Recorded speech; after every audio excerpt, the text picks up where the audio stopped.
Greetings, my name is Gazer Speaks Again, a regular guy that speaks about random things to regular people. Okay, I know I messed up my intro there a bit, but I'll get it. So, I want to talk about the afterlife because, isn't it interesting that we die, right? Just the thought that the living person you are is someday going to disappear. I think that's interesting. Maybe it's not for other people, maybe it's scary. It is scary for me, but then at the same time, it's interesting. It's one of those things that I sometimes don't want to think about, but then I find myself thinking about them from interesting perspectives. Like, I don't like to think about the sadness, the loss of life that comes with death. But I prefer to think about other things like the afterlife, whether it exists or not. Um, what else? Different beliefs, you know, different beliefs that tackle this idea of the afterlife. And the most interesting one for me is incarnation, right? Is it incarnation? Yeah, it is incarnation. I don't know if something tells me that it's not incarnation.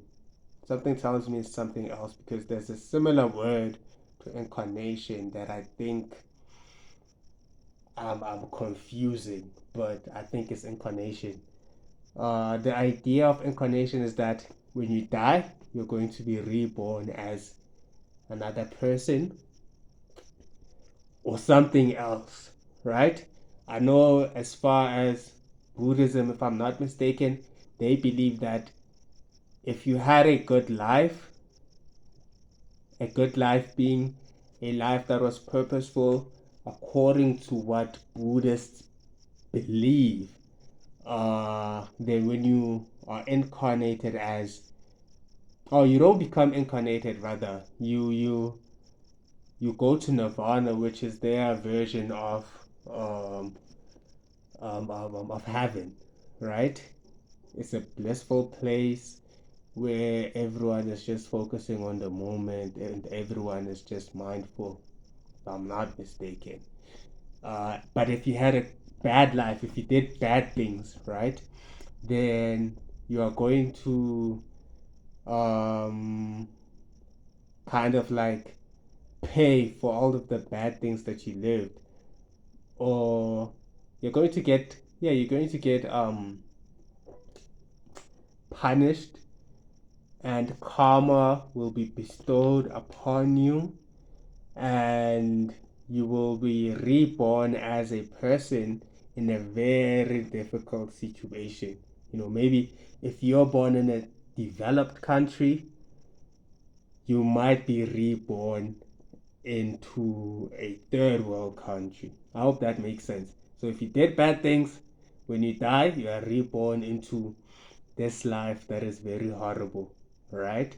And even if in this life you live well, it's kind of like you must do too much, a lot. You must redeem yourself basically, so that in the next life you live a good life. That's what they believe in, right? So meaning that everyone that's everyone that is in bad situations, everyone in third world countries, they are being punished for the things that they did in their past lives. I respect the religion and the idea, but it's not fair. Like, like, why should I suffer? Why should I suffer because I made mistakes in my past life? Why should I suffer? It doesn't. I don't know. I don't know the depths of the religion, but I think it doesn't really make sense to say that the people who are experiencing difficulties are being punished for the things that they did in the past, right? But it's I respect it. It's something instead of nothing, right? And there's nothing wrong with not believing anything about the afterlife because I don't believe anything happens when we die, you know. But I do respect the people who do believe that. And yeah, I just wanted to share my thoughts on that. You know, I know I didn't say too much, but then till next time, goodbye.